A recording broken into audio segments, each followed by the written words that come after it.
Many doubted we'd ever see it, but here it is. The return to glory. McDavid stops up. What a move. Shoots. Scores!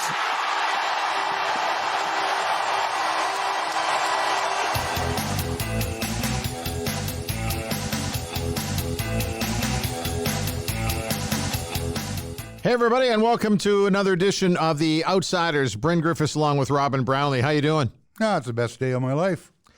Well, we're still alive and kicking. I always consider that to be a positive at our advancing age, but let's not go down that road. We are on the right side of the sod, yes. Yes, and breathing and ready to talk about sports today. Looking very much forward to it. CFL playoff action over the weekend, the West and the Eastern Finals. Well, you know what? We're all set with our Grey Cup matchup. It's going to be the Hamilton Tiger Cats out of the East. No crossover this year. No crossover ever, actually. Anyway, the Hamilton Tiger Cats representing the East taking on the Winnipeg Blue Bombers in the West. Where do you want us to start? Let's start with the Eastern Final first, because the Western one was just absolutely insane the last few minutes. But the Hamilton Tiger Cats really had their way with the Edmonton Eskimos, and I can't say I'm overly surprised. Can you? Oh, not in the least. You know, the Eskimos were done from early in that game. They never once looked like they were threatening to win that game to me. You can't start that slowly against a team as good as Hamilton. No. And play from behind. I didn't think anybody had a particularly good day for the Eskimos, and for them to win that game against a 15-3 ball club, they had to be firing on all cylinders. We had to see Trevor Harris at least somewhere near the same stratosphere as he was at against Montreal. Didn't have to be a carbon copy, but he had to be very good. The receivers had to be very good. The defense had to be very good. And they were only okay in far too many of those boxes that you need to check. Yeah. Also, some unbelievable receiving for the Hamilton Tiger Cats, like some of those catches. Wow. Well, the Banks one was highlight reel material, no matter what season you're talking about. The coverage wasn't bad. When he came down with that ball and skidded into the end zone on his back, I just went, well, that's the kind of day it's going to be, because if there was ever any doubt about it, you make a play like when playmakers make plays like that, and he's one of the better ones in the league, you got to have a lot of other things go right to beat that kind of talent, and the Eskimos didn't. Like I say, they were only okay, and okay at best in some categories, and that doesn't get it done against a team that's unbeaten at home. Love Banks, they asked him, how would you class or how would you categorize that catch? And he said it was one of his top three. And I'm thinking, I can't even remember two that were better than that. But he was fantastic. Everybody, Hamilton Tiger Cats going to be tough this coming weekend against the Winnipeg Blue Bombers. Okay, let's get to the Western Final. The whole final 2 minutes for me summed up a typical Western Final. We've seen so many of these games go down to the wire, and for the most part, a fairly defensive ball game. But the last 2 minutes, there was the one catch down at the Winnipeg 3 that went off the defender, and it was, a catch by the Saskatchewan Roughriders. And I'm sitting at home thinking to myself, Robin, they're going to win this. I want to talk about karma. These guys, they're going to win this game. And then 2 plays later, I'm watching, and Cody Fajardo goes back to make the pass, and all I remember was hearing a clunk. And I went, did that go off the crossbar? Of course, that killed the game right there. Mm-hmm. And I thought, well, karma is a bitch, and was really quick about it. Saskatchewan had the ball on 2 separate possessions, not on one drive, on 2 separate possessions, just inside the 5. Yeah. They don't get a point. And Cody Fajardo, what are you trying to do swinging wide like that? Yeah. You know what? There's a reason everybody just heads into the pile. It's not pretty, but it generally will get you a yard or two. And here's the other thing. For crying out loud, why are you passing on first down when you're at the 4? Yeah. Now you're locked into, well, you're not locked in. I guess you could pass. But you know what? If you can't run the ball in from the 4-yard line with 3 tries, you don't deserve to win the bloody game. And they didn't. And there were a few third and one opportunities where they were running out of the shotgun, which I've never really been able to get my head wrapped around. It was a bit of a head scratch. Sorry, for Saskatchewan fans, a bit of a melon scratcher. There were a lot of weird calls in that game by the Riders, and I just thought that the Winnipeg Blue Bombers were very steady. Nothing they were very spectacular defensively. There's no denying that. When you've got a team down inside your 5 on numerous occasions and you shut them down, your defense has played exceptionally well. So, hey, good on them. It's been a long time since the Winnipeg Blue Bombers have won a Grey Cup. 1990.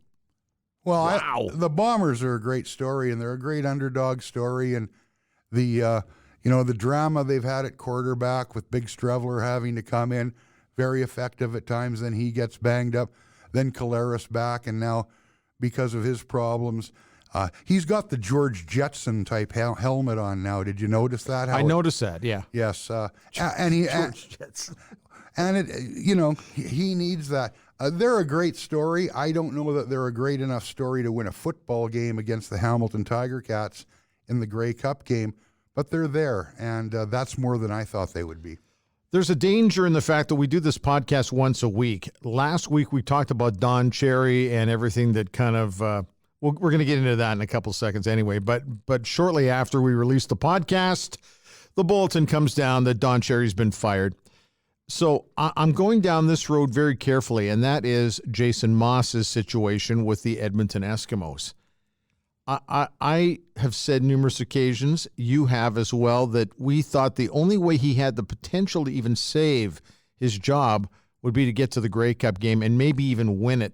Well, he didn't get there, and I'm guessing something will probably happen, but not in the immediate future, especially with the Grey Cup game coming up. But how do you see it? Have you changed your mind on anything at all? Not really. I mean, Brock Sunderland, the GM, is not going to rush into anything. What I look at more than anything else, because it's easy to say, yeah, blow them out, when fans are frustrated, and there should be frustration here.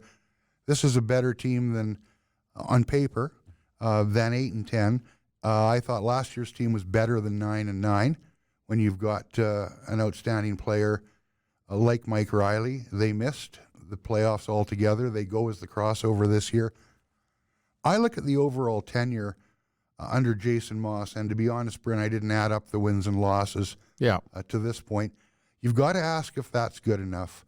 You've got to get a read on from the players as honest as they can, and that can be tough because there's always that worry, well, if he is back and word gets to the coach that I basically said I had no use for him, so maybe I'll just play it down the middle and not say what I think.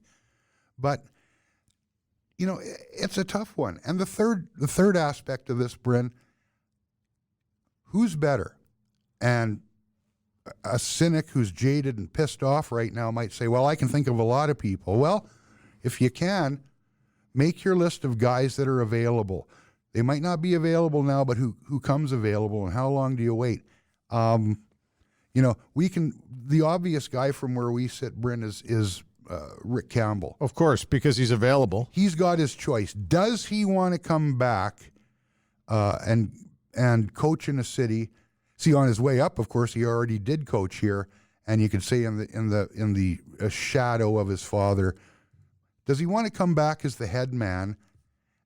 And I'm not saying he doesn't. I don't know what he thinks about that, but he's going to have his pick. And if that's the only guy you're counting on, and if you have some contact with him and he says, you know what, I'm interested, okay, maybe that makes it easy. But we don't know that. But before you get all frustrated with the way the Eskimos have performed and talking about let's gun Jason Moss, sack him, get him out of here, give me your short list of guys who are better and who are available. And that list isn't very long right now. Okay, you mentioned Rick Campbell. I would have to think that he's already spoken to the BC Lions. Devon Claybrooks, it's funny. Actually, we were going to have him booked for this show today, and just basically stated that it'll probably be a week or two just so he can kind of get his head after being relieved of his duties. It's going to take a little bit of time, and he's a great guy, so we hope to get him on the show at some point. But so there's that opportunity for Rick to go to Vancouver, where he already knows Rick Lawlisher. He already knows Ed Hervey. So, and, I can't see Mike Riley being too upset with Rick Campbell. He's going to be it's going to be competitive to get Rick Campbell. Paul LaPolice, who is going to be rather busy this week with Grey Cup activities and the Winnipeg Blue Bombers, is another name I keep hearing an awful lot about. So, I don't know. I guess we'll see. We'll see how things shake down here. Garbage bag day already for the Eskimos, and I just don't think that they're going to do anything sudden. Like I said, the scary part is I know that by bringing it up today, something big is going to happen. It's just that's how it seems to be going for us lately. What makes Paul LaPolice, even if he is available, slam dunk better than Jason Moss? Well, I'm going to tell you right now, on 2nd and 8, he won't be throwing 5-yard out passes. Okay, yeah. Because if I see they did that so much this season. Or it'd be 2nd and 10, and they would throw a 3-yard out, hoping the guy could make it up in yards after the catch. It was so annoying to me. You laugh, so you obviously noticed it as well. I'm thinking, how about you run a 12-yard pattern if it's 2nd and 10, or how about you run a 10-yard pattern if you know it's 2nd and 8? I just don't understand it. I hear you, and the head man as the OC. Where's that can? Oh, yeah. And here I laugh because I keep thinking, now correct me if I'm wrong, hey, if you want to throw the ball 20 yards, throw the ball 20 yards downfield. Don't swing it out 20 so you can maybe gain 4 if the guy doesn't get knocked down behind the line of scrimmage. How many times did we see that? Oh, I know. There were a lot of problems for me offensively, and yet there were some games where they were pretty good. But for the most part, those were the plays that drove me nuts watching the football team. Okay, let's move on. Don Cherry and Ron McLean. This whole episode, last week we actually, I'll tell you what. Here's what Don said. Now you go to the small cities, and you know the rows on rows.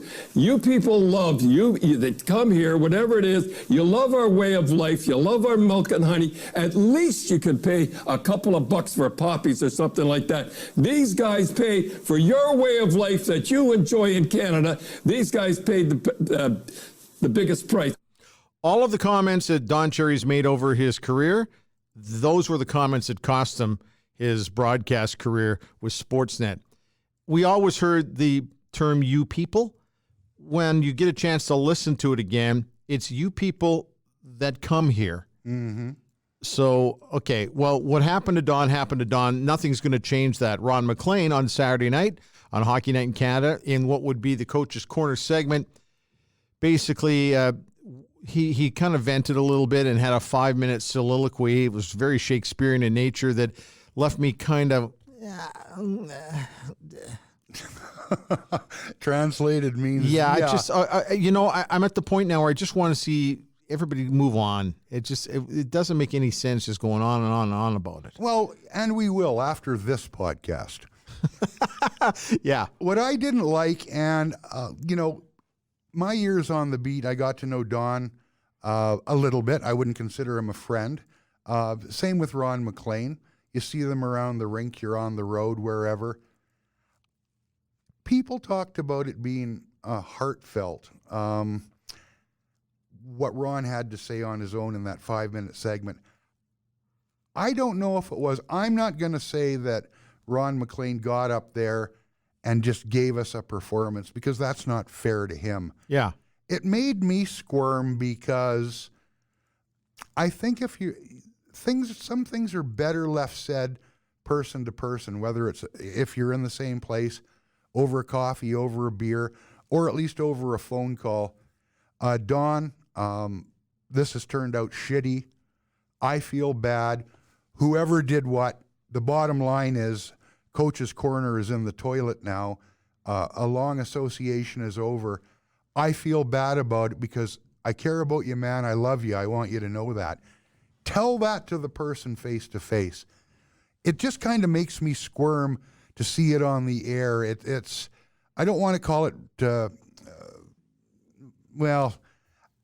It just made me uncomfortable. Yeah, say it to Don.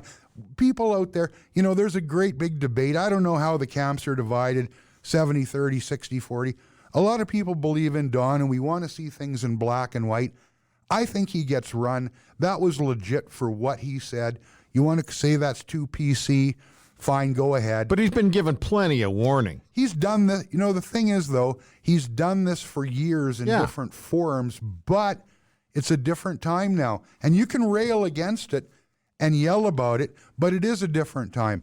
What is said today that's not okay might have been acceptable, or at least ha ha ha as a joke, even if people were laughing nervously 5, 7, 10 years ago. Don Cherry has made a career out of saying those sorts of things. It doesn't fly now. So the decision's been made. I'm okay with it. It doesn't mean Don Cherry goes from being a great patriot and a guy with a big heart, and he is a guy with a big heart. If you know. Oh, yeah. When the cameras are gone, I mean, Don Cherry cares about this country, he cares about the military, all the things you see on social media. The stupidity of what he said does not take away from that legacy. But let's be honest, the legacy's always been one of controversy, one of walking to the line and not quite falling over in the eyes of most listeners. This one, he fell over that line. He's been relieved of his duties. He's 85. He doesn't need the job. He's worth millions. He's got lots of dough, as he would say. You'd like to see him go out on his own terms, but the fact is, it was never going to happen. And a lot of people could make a reasonable argument, and I would count myself among them, that he could have gone out on his own terms 10 years ago, and that would have been just about right. I mean, really, in your mid-80s, go enjoy the rest of your life.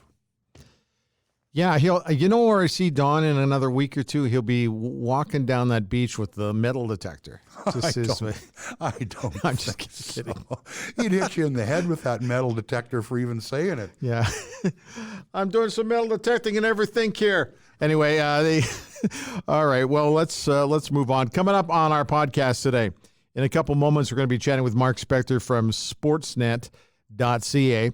You and I have known Spec for a very long time, and Mark can also be somewhat irritating to some people, and that's because he's always kind of spoke how he feels on things a little bit. It's irritating. It hasn't been Don Cherry annoying. It's been Spec irritating. And hey, listen, I don't have anything against people who want to give your opinion on stuff. And he for the most part, started as a reporter, then moved into the columnist category, and that changes everything for me. When you're a columnist, I want your opinion. If you're a reporter, now I'm going down your road here. If you're a reporter and you're a beat reporter, I want you to basically give me the story. Yep. But if you're a columnist, I really need you to make me think a little bit, or maybe be happy or sad or angry. I don't know. Is that fair to say? Yeah, absolutely. Look, the gig that Spec's got now, he's a columnist. You want to know what he thinks, and you want him to back it up. If you try and kiss ass on either side of the thing, let's say we're talking player-team negotiations, bad feelings, yeah, how they handled Jesse Puljujarvi, how much they should sign Darnell Nurse for. If you're going to get upset at a columnist like Spec for giving his take, you're doing it wrong. That's what he's supposed to do. You can disagree, but the idea that a columnist shouldn't say what he thinks, and Spec does not walk the line in terms of some guys out there, I'm not naming them, they write stuff, I think, just to get, hey, better that you hate me than that you're indifferent about it. I mean, it's a like constant troll job from a couple guys in this country, and I guess they've got the gig and they're locked in, and maybe the numbers are great, people hating on them. Hey, that's clicks. Yeah. All we want is clicks. That's good. Some guys seem to play into that. Spec doesn't. If he says what he thinks and you don't like it, well, that's fine. But he says what he thinks, and that's the gig. I'd like to ask him towards the end of the interview today, too, because we go back to the U of A, and I can't remember who, when we were just getting started in our careers, who it was. It might have been Cam Cole. when he was writing for the Edmonton Journal. And Cam was the guy who I think said to both of us, we're the Cub reporters. We're just kind of down there. We're just kind of watching how the real guys were doing the job. And I seem to recall Cam saying, if you're going to cut, use a sharp knife. Cam would use a sharp knife on you if he heard that imitation. Well, that was me. Okay. Gee willikers, Mr. Cole. And I learned a lot of things from Cam Cole. I'm going to tell you right now, just watching. And Jim Matheson's another. Terry Jones is another. I'll even say Brian Hall on the radio side, because you learn a lot from the guys who've been there before you. And and we're going to get Jonesy coming up on one of our podcasts early here in December as well. So looking forward to talking to him as well. Anyway, we'll get to Spec coming up in a little bit. And also we're going to chat with Duane Vienneau, who's with the Canadian Football League. Duane's job is got to be one of the greatest jobs ever. He does nothing but help plan Grey Cup parties. And we'll get to Duane coming up in a bit. And this one will be the big party in Calgary without the Stampeders. A few extra challenges. And no Eskimos and no Green Riders. So the people who are going to have to carry the mail on this one will be the Winnipeg Blue Bomber fans and those from Hamilton.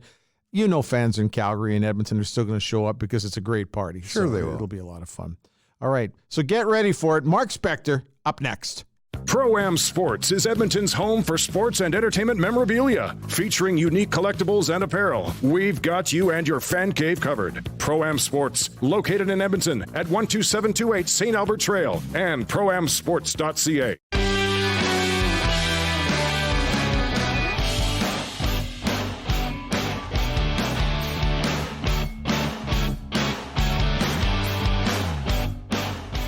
Joining us from SeaTac Airport en route to San Jose, California, where the Oilers will be playing their next matchup on Tuesday night, is Mark Spector from Sportsnet.ca. Spec, how you doing? Oh, pretty good, boys. What's going on?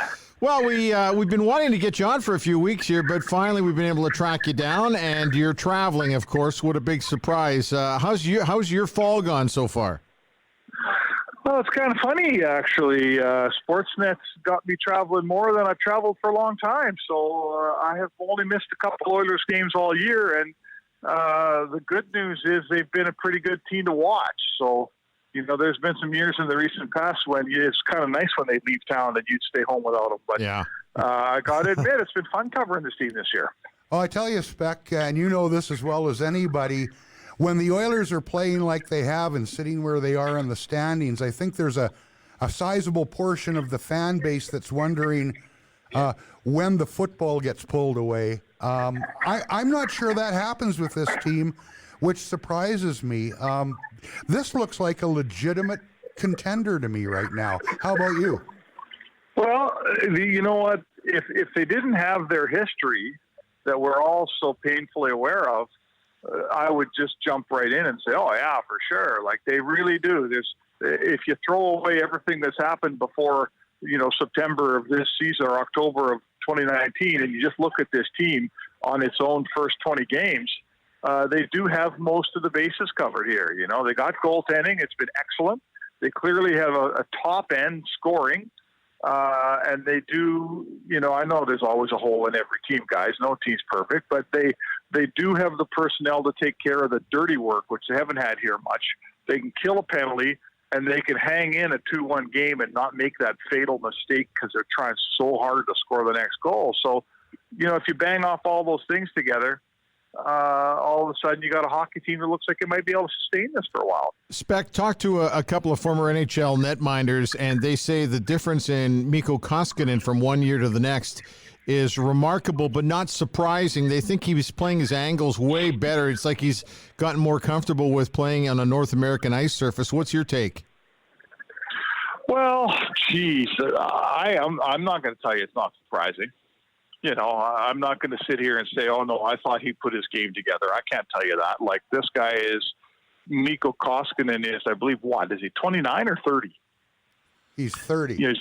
He's 30, and he struggled mightily with his glove hand specifically last season. Yeah. And all I know is when they were going in last year, I talked to several goaltending coaches and goaltenders and people who know goaltending a lot better than the three of us, and asked them, can a 30-year-old in the NHL fix his glove hand, and every one of them said no chance. So he appears to have done, all the things necessary, and I give Tippett and Mike Smith credit. The rotation's good and the workload's good, but if you're asking me, am I surprised that Mikko Koskinen's sitting here with whatever he is today, a .927 or something save percentage? You're damn right I'm surprised. I guess the other thing, too, is that the defense in their own zone has been much better team-wise, that if you're not giving guys enough time to really look to pick those corners high to the glove side, that would also make the goaltending look a lot better.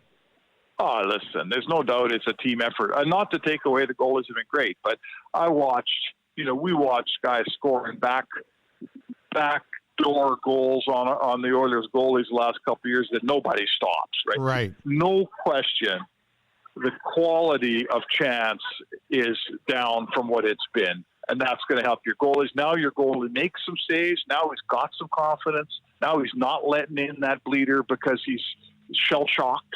So, sure, better team defense makes for better goaltending, no question. Bigger picture, Spec, and this is asked knowing full well the players still have to play the game. But since the tough days where we took flyers on guys like Dallas Aikens and Ralph Kruger came in, you've had in here Todd McClellan, who I think can coach the wheels off any team. Ken Hitchcock had to come in behind him. Guy's 800-plus wins in the league. Now Dave Tippett. You're there all the time. These are three really good coaches. McClellan pushed them across the line once during his time here. What is Tippett doing or not doing, and what is the atmosphere and the connection between the players and him that maybe was lacking in past years? I don't know. Well, it's a good question, Robin, and I'm always really wary of saying, if Dave Tippett's walked in here and changed this thing, because you're right. Todd McClellan's an excellent coach, but I think there's a cumulative thing here. I think that, another coach said to me recently, once you've lost for a while, you become a very receptive student. And I think that, Todd McClellan got their goals against way down when they went to the playoffs that year and went to the second round. And then this team got real loose real fast again.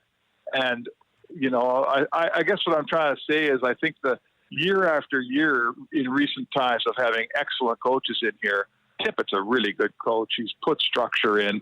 I think this group is just willing to do the work that it takes to make that structure happen. I think that it's easy when you got a bunch of guys like McDavid and Draisaitl. Everyone wants to play just like they play.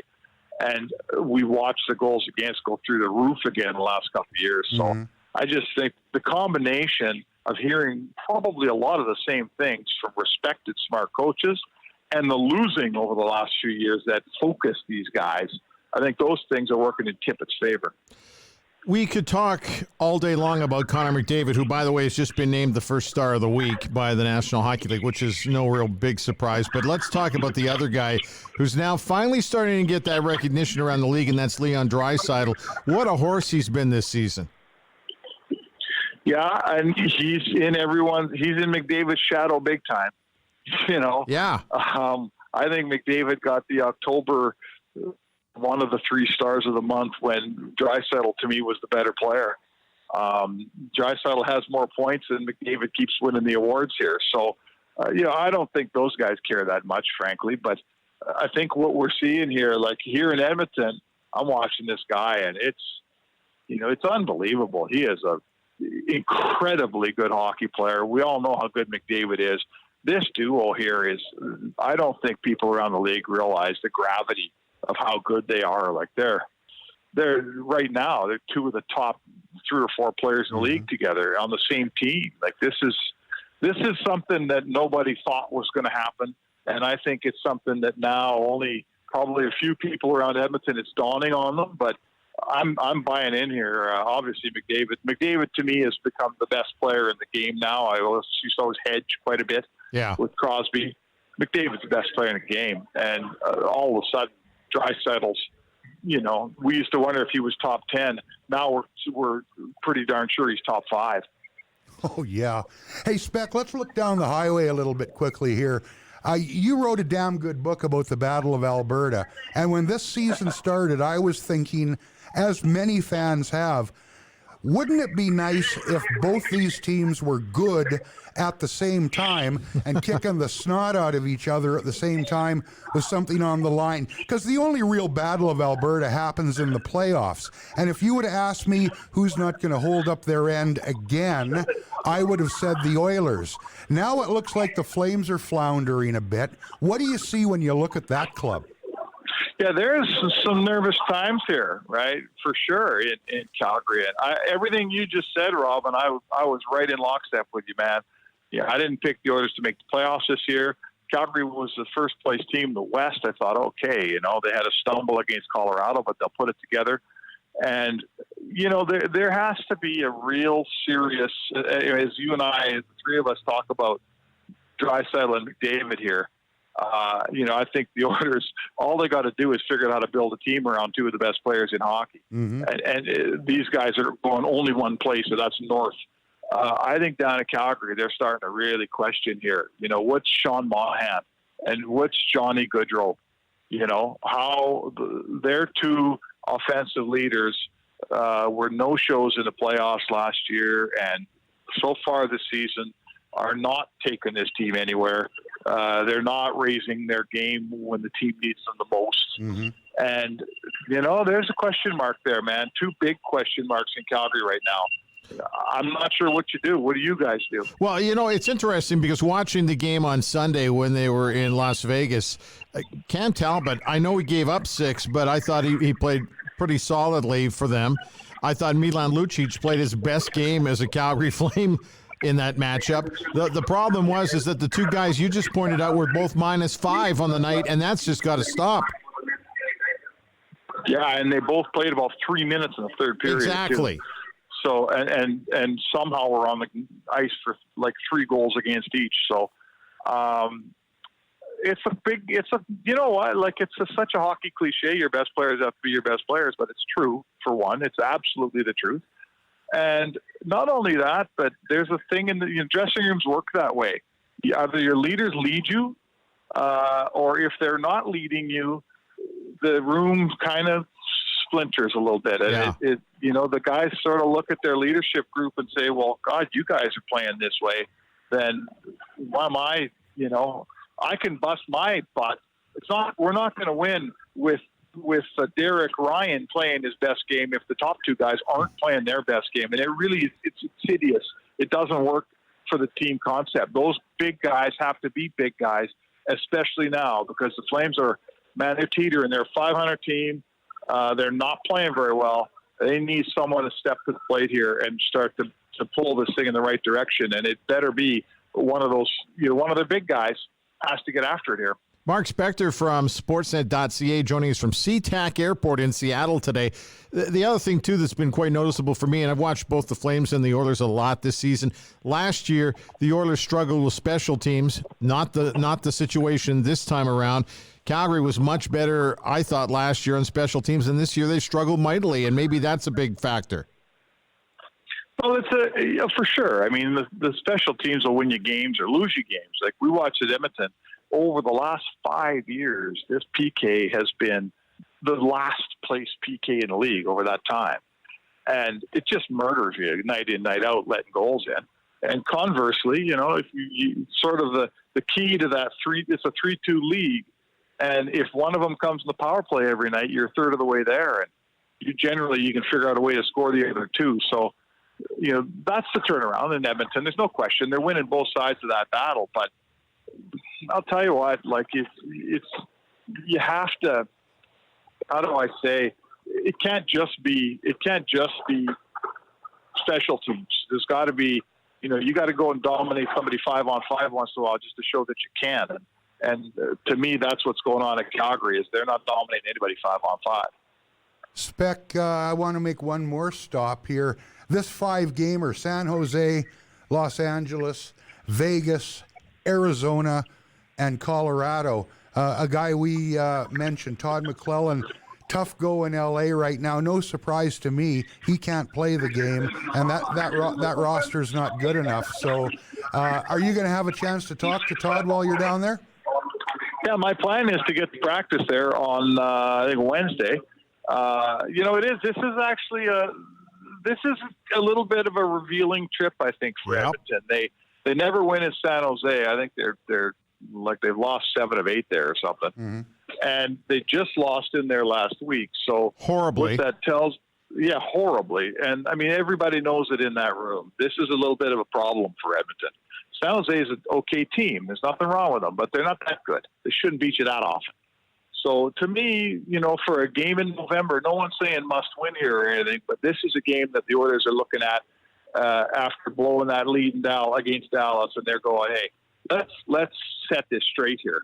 So I'm looking forward to that game Tuesday. And the other one is, then you play LA, a team you better beat because everyone else has beaten LA. You should beat them too.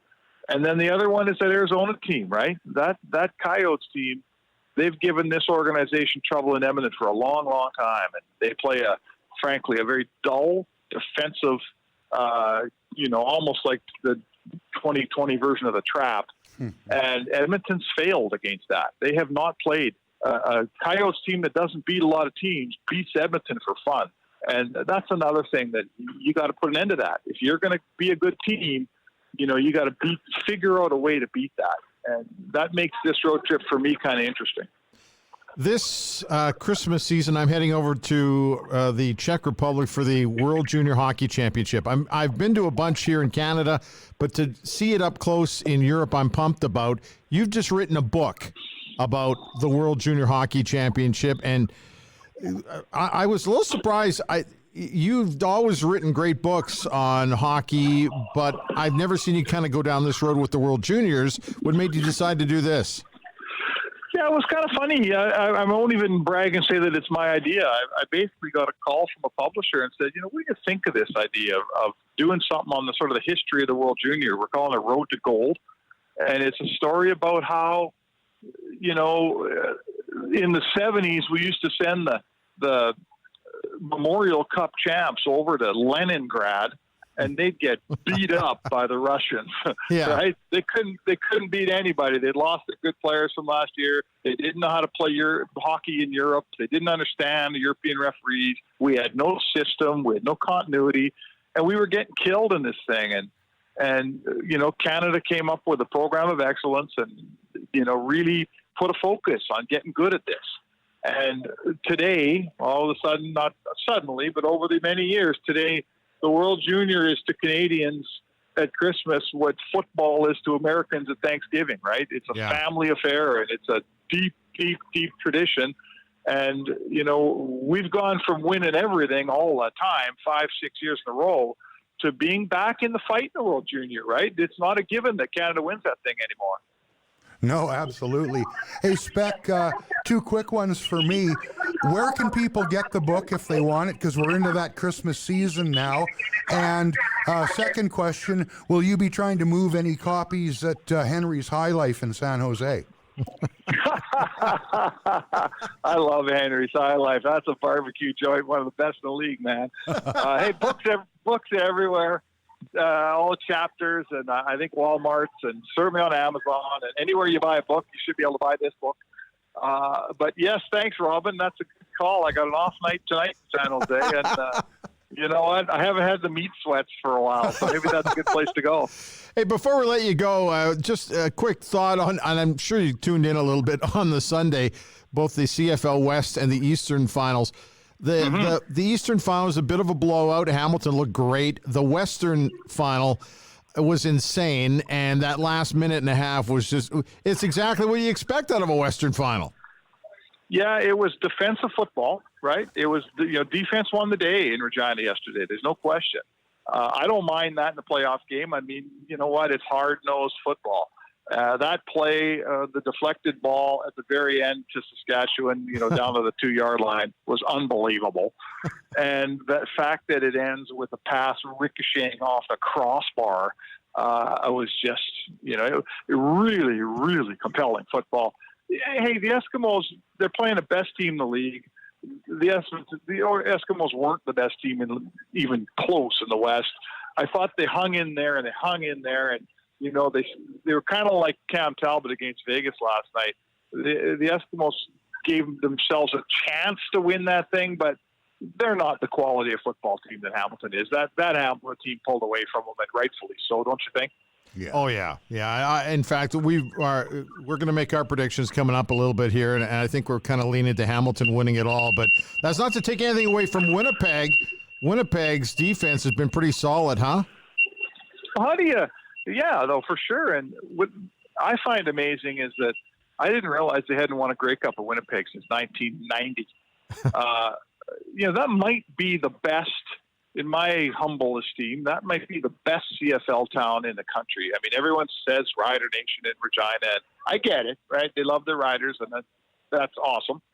But I'll tell you what, you go to Winnipeg, man, the CFL matters there. They get 3-4 pages in the papers every day, and the fans come out, and it's a big deal. And the fact that Winnipeg fan base hasn't had a Grey Cup win since 1990, we're coming on 30 years here, boys. I think I'm going to be cheering for them on Sunday. Yeah, Spec, that's my question. Are they going to get that win against the Ticats? What's your call on this one?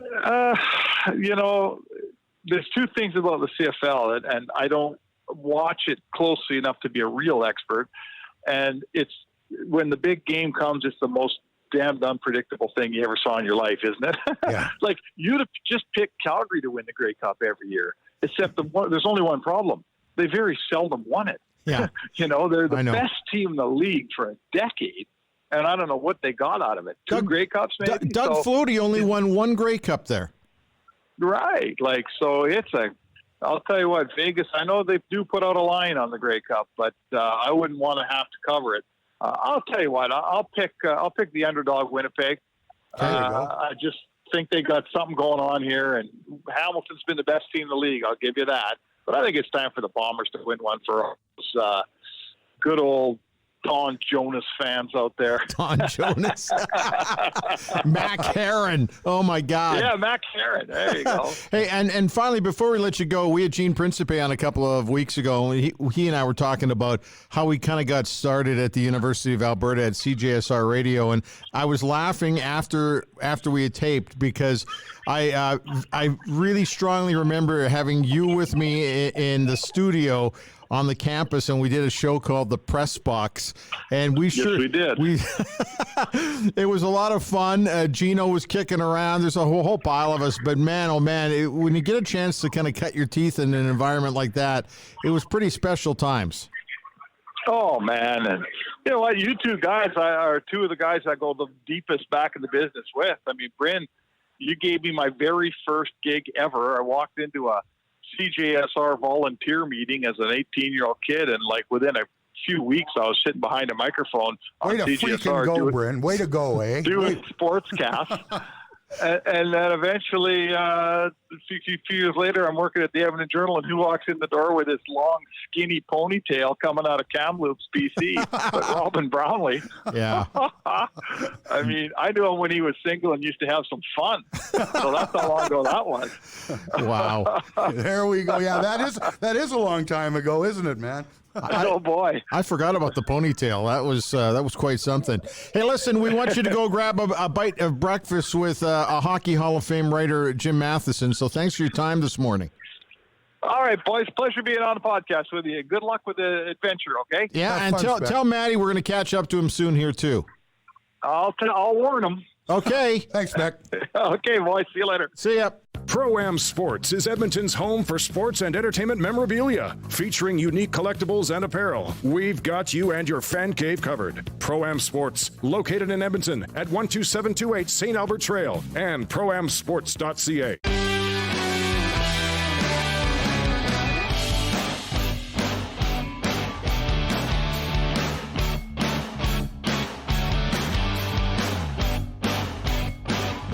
Duane, welcome to the podcast. You are one busy guy right now, huh?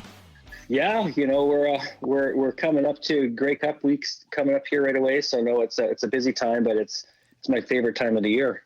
It's like Christmas. Well, Duane, it's like Christmas, and there's a lot of great things going on. But part of Christmas, means you will hold the Grey Cup without the Calgary Stampeders in it. How, if at all, does that affect your job and the committee's job?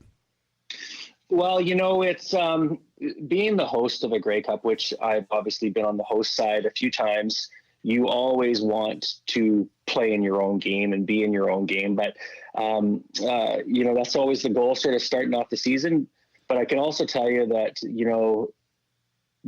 even though it's disappointing, Grey Cup is such a busy job and it's such a lot of work for the host that at the end of the day, you just want to have a great representatives from both West and East, and you want to go into this having a great game and having one of those classic Grey Cup games. So, you want to be there, but you can't be in every one, and it's very hard to repeat. As you know, in the CFL, it's very hard to go back to back, and it's also hard to play in your own Grey Cup. So, they're going to be putting on a great show, and now their focus leans towards making sure that Calgary and all their host committee really welcomes Canada, and we have guests from around the world coming as well to this Grey Cup. Duane, we'll talk about your position with the league coming up here in a couple of moments, but I want to also just stay with what we've been talking about, having Calgary out. It's very tough on a host city when the team has the rug pulled out from underneath them at the Western or the Eastern final level. Calgary's out in the semifinals, so it kind of gives the city about a week to have its little hangover here before they start the party again. Yeah, and like I said, it's disappointing, but you're right. The semi. If we're getting into the finals and all of a sudden your Grey Cup's in a week and you lose there, it's a lot harder than losing earlier, as you allude to. So, Calgary's now all focusing on hosting the nation and putting on the best Grey Cup they can possibly do. So they're going to do a great job. Tell everybody what your new gig is and how you got this, because when I heard that you had landed this position with the Canadian Football League, I went, couldn't find a better guy, and I know that you're just absolutely loving it. Yeah, no, I am really loving it, and thanks, Brent, for bringing it up. So a couple of years ago, so in Edmonton in 2018's Grey Cup, there was a new model that the league embarked, which is it used to be the old days, the host team would pay a rents fee to host the game, and sort of all the profits and proceeds, if you will, would stay in the local host. Well, there's a new revenue share model now, and so it's really becoming a league-wide game for all intents and purposes. So through all that process, more than just a revenue share, it became, how do we do things better? How do we make sure that the league and the hosts are aligned? How are we making sure that we're just building the brand and ultimately growing the product? And so because of the success of Edmonton and, Randy Ambrosi decided he wanted to try and take this to the next level. And he said, Duane, I have a great opportunity for you. It would be basically overseeing Grey Cup proper and making sure that the league and the hosts are collectively working together to make sure we're taking this thing to the next level. So I'm having a blast. I think I mentioned to you before, Bryn, Robin, I'm living in airports, but it's fun. Well, Duane, the really cool thing about this, under this new formula, I was just reading a piece by Terry Jones about it, how things are distributed. And Edmonton was a real big success. Your job now, it seems to me, in the simplest terms, is to one-up yourself year after year. Yeah, it's a hard job to always one-up yourself, but you're 100% correct, Robin. It really is, sometimes in the past, if you will, and Grey Cup, as you know, has been around for a long, long, long time. You might have a great one year and an average one the next, and it's because of nobody's fault. It was just, the way it went. So we're really trying to make sure we share information with all the hosts, with all the teams. We're trying to make sure that we create a best practices approach. We're just trying to make sure that at the end of the day, Robin, you put it, you couldn't have put it better. It's really about a one-upping ourselves every year. And when we do that, we grow the brand, we grow the sport, we grow the festival. And at the end of the day, more people come and it's already the largest annual sporting event in our country. So we just want to take it to the next level. Now, Duane, I don't know how you won up last year, because we talked to people from across the country who came to Edmonton for the Grey Cup last November and raved about it. But the one thing that really stood out for a lot of people was the fact that this used to be just the Grand National Drunk, and now you can take a family to some of these Grey Cup events, and that was a huge step in a different direction that I just think was fantastic. So how do you work with the Calgary committee and make sure that a lot of the positive stuff that came out of Edmonton last year is continued on? Well, yeah, they are continuing on. So one of the things that's happened in the last many, many years is it is the development of the family and the family festival. So Calgary is putting on this, the family festival, the family tent. Like we had the Brick Family Zone last year in Edmonton. They're doing a similar version, but different in Calgary this year. It really became a focus, and you're right. It's not hard to buy a beer at Grey Cup. You can always find a beer, and so we wanted to make sure, and we're doing this every day. How do we make sure that we're attracting families, doing things for families, giving them different things to do than just go to and drink beer all day, if you will. So there is lots to do. I can tell you that one of the things that's new in Calgary, and this is something that we try to help the local hosts do, is create something that's unique to their market. And so Calgary's taken it to the next level. You know, their whole theme here is experience the energy, and obviously it's all around the city of Calgary and what's so important to them around energy, both from the oil and gas sector, and just everything that they do is focused around it. But they have a strong reputation as being, Stampede and the rodeo. So they are putting on the first ever Grey Cup rodeo on Saturday of Grey Cup. And that is very cool. And it's going to be something new. And I can guarantee you there's fans from across the country that go to Grey Cups every year that have never been to a rodeo. And it might be the first time and maybe the last. Duane, I don't know how many Grey Cups this is for you. I can go back, I think, till at least 2010. I don't know if you go back further than that, but did you ever foresee this becoming a full-time gig when you first jumped into this? No, you volunteer. I've been involved in Edmonton Grey Cups, Robin. I did 97. I was involved on the executive team there when Rick Lollisher was with EEDC. Okay. And then also the 2002 Grey Cup as well. I was on the executive committee from a volunteer perspective. And then you're right, I oversaw the 10 and 18 Grey Cups from more of the paid position. But in 97, I did it for fun. It was like, I want to volunteer for fun. And now the things that I used to volunteer for fun, I'm doing as a full-time job. So yeah, I consider myself very lucky to be doing something that I just love to do.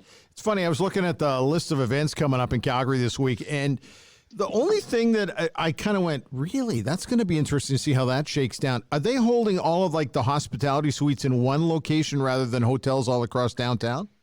Yeah, so I'm glad you bring that up, Robin. It is a first. So it's always a goal. If you would have looked at Edmonton last year, we tried to make sure that the entire festival was in sort of a 4-block radius. There was the Shaw Conference Center was full of events, and then all the street festivals right outside, and then hotels in the very near vicinity, like the Westin and the McDonald, where some of the team rooms were, and then about half the team rooms were in the Shaw. It was by design. If you have to get in a car to get to somewhere, it just doesn't make it as easy to take part in. So Calgary took it to the next level. They had every single team room at Stampede Park as a part of the festival. So you'll be able to just, if you wanted to, you could party hop and go to every single room and just go from one to another. And it is a first. I don't think it's ever happened before, and we're really looking forward to seeing how the fans react to it.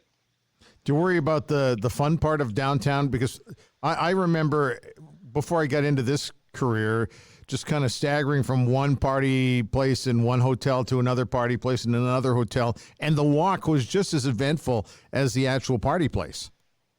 Yeah, this walk might take you about 32 seconds from one door to the other, and so that part might be less eventful, but you'll be spending more time in the actual room, which I think at the end of the day, what I love about Grey Cup, one of the things that I just love about it is it's very unique, and you guys have both been to them before. Yep. That you can be walking down the street or anywhere, and you can see fans from all teams across the league, and you sometimes run into them in the street, and they're interacting with each other. But when these team rooms are all in the same facility, I just think it's just going to be something really special to see, and how they react and interact with each other. I've attended 12 of them, and I've, of course, attended the Spirit of Edmonton room on all 12 of those occasions on many numerous nights, and you keep running into the same people from all across Canada, like the Smitties of Toronto and the Hamilton guys with the Argo Sucks buttons, and the guys from Vancouver, the guys who are the Blues Brothers or the Booze Brothers, I guess. So it really is a party where you get to meet people from all across Canada that one time every year in November, and it really is quite special. Yeah, it really is. And you know, in Spirit of Edmonton, they're typically the room that opens up on the Thursday. They're the only room that usually opens up on Thursday. There's a few more this year. I think Calgary's opening up on Thursday, and maybe even the Schooners. But that's where all the sort of the fans that travel every year, they all would always meet at Spirit of Edmonton, just sort of say hi, reunite with themselves with each other, and then after that, then it just sort of they split up and go their own way. But Thursday night's always a very good night in the Spirit of Edmonton. I just have to tell you one great story of a Grey Cup in Vancouver, and the Spirit of Edmonton room was hopping on a Wednesday. They decided to open it a night earlier, and the Baltimore Stallions were part of the league then, and these fans from Baltimore showed up because their team was in the game, and they were kind of wandering around, and on the Thursday night, they were so blown away by the Spirit of Edmonton room. One of the guys said to Jack Rudd or somebody from the Spirit of Edmonton committee, how do we do something like this? And I've never been so proud of Edmonton as I was on this particular evening, because the mayor of Baltimore was there, and they said, well, what hotel are you guys in? And they said, we're at the Sheraton down the road.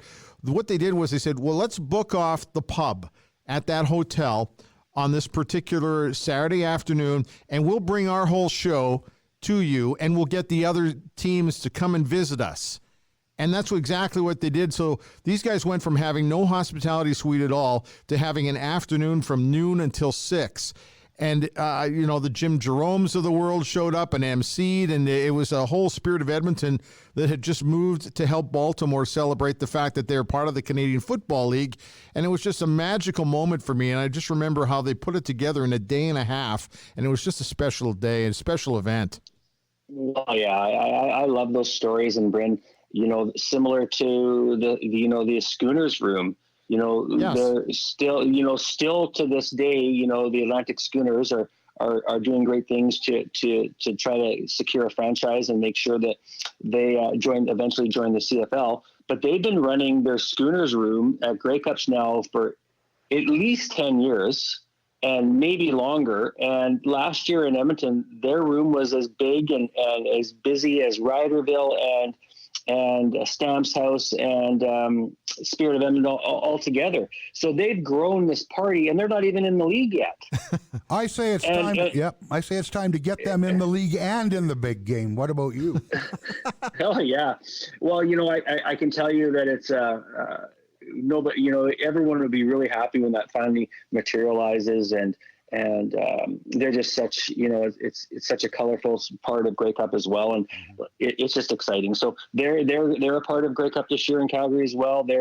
They'll be a part of those team rooms, so you have an opportunity to go in there and enjoy some good old Atlantic Canada hospitality.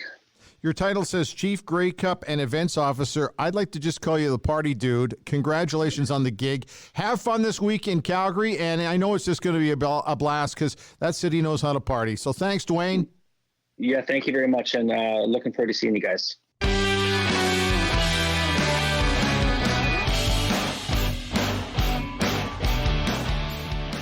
Well, there we go. Another one in the books. Last week we talked about Don Cherry, and then our podcast was released mid-afternoon. Within about 15 minutes, of course, we heard about Don Cherry's dismissal. I just have this weird feeling. It would be very unlike the Edmonton Eskimos to make a coaching decision on garbage bag day. Also, the Canadian Football League tends to, as we pointed out earlier, they're like the NFL. They kind of like their messaging to be positive going into their big Grey Cup or Super Bowl week. So I don't think we're going to see anything on that front. But for the most part, I guess we'll just have to wait and see what happens. Well, like we said, Bryn, I think we're going to hear something one way or another on the future of Jason Moss after the Grey Cup. You know, we know what's going to happen here. Brock Sunderland is going to have to take a look. What does he want to do? And as we said earlier in the show, who's out there? Well, not who might be there. Is it an upgrade? You can't. It's easy to say get rid of this guy or get rid of that guy. Let's find out who's available and who might be interested in coming here. And that's not going to happen until the Grey Cup is done. All right, so the Grey Cup game, do you want to make a quick prediction here? We have Hamilton taking on Winnipeg. Both teams have not won in a very long time. I think the Hamilton Tiger Cats actually are going to roll a little bit. I think they're going to win it. But that defense of Winnipeg's is impressive, so it wouldn't surprise me if it went the other way, but I'm going with Hamilton. Well, sure, ask me what I think and then take Hamilton. Yeah, way to go. Well, no, we can pick the same team. I was, the thing for me, we were talking, Evans has really surprised me at quarterback. I like him. He didn't light up the Eskimos, but he made big plays. He got a lot of help there. Banks, that reception was just stupid good. Yeah. But, 15-3. That speaks for itself. I like the Bombers as a story. They've had Big Strevler out there and the Caleris factor now. There's a lot of good stories, and they're going to be the underdog, but I just think the Tiger Cats are too good for anybody this year. Yeah, and it's hard to gauge against the Edmonton Eskimos, who were just so hot and cold all season long. But I don't know, we'll see. Should be fun. The Grey Cup game is always entertaining. It's in Calgary this year, as we pointed out earlier today. And Keith Urban is the halftime show this time around. You a big country guy or no? Yeah, I don't know about big, but there's good stuff out there in that genre for sure. And he'll put on a hell of a show. He's one of them. Absolutely. He'll put on a great show. Okay, well, listen, thanks. This has been fun today. Really appreciate it. Big thank you to Duane Vienneau, who obviously is going to have a big hand in the activities down in Calgary this week, and also to Mark Spector from Sportsnet.ca for joining us from SeaTac Airport on his way to San Jose, where he's going to catch up with the Edmonton Oilers as they are off on a road trip this week. So that's it for us, the Outsiders, today, and we'll see you again next week.